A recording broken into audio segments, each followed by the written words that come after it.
मैं दो बातें सिर्फ हमारे आराध्य उस्ताद जाकिर हुसैन जी के बारे में कहना चाहूँगा कि हमारे देश की परंपरा में ऐसा कहा गया है कि बड़े बुज़ुर्गों के बारे में कोई शान में या सम्मान में भी कोई हम बात करें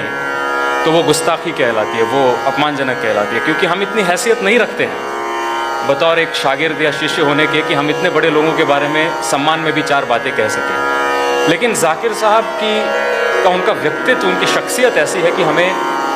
उनके बारे में प्यार भरी बातें मन से अपने आप निकल जाती है। वो एक तरह से अजात शत्रु थे, सिर्फ भारत में नहीं, दुनिया भर में, वेस्ट में, यूरोप में, अमेरिका में,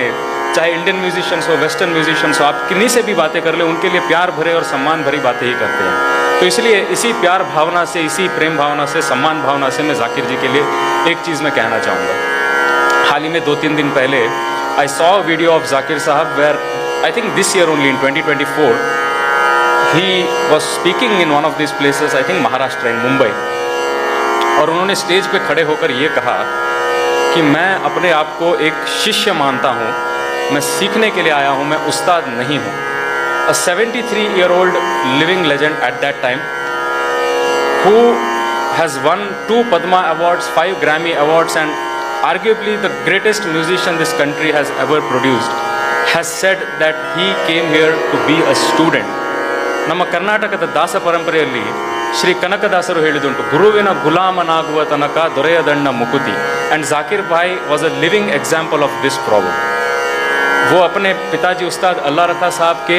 बेटे बाद में थे, शागिर्द पहले थे, उन्होंने कहा है। जिस भी उस्ताद से उन्होंने सीखा, उनकी चीज़ों को लेकर के, उनका नाम लेकर उस परंपरा को आगे बढ़ाया। तो मैं भी अपने गुरुओं का नाम लेकर के, पंडित रघुनाथ भट्ट जी बेलतंगड़ी से, श्री दीपक अठावले जी गुजरे से, और दिल्ली में मेरे गुरु पंडित राजीव झा जी, जिनसे मैंने जो भी सीखा है, उस ट्रेनिंग के तहत मैं आज कुछ 4 चीज़ें बजाऊँगा आपके सामने।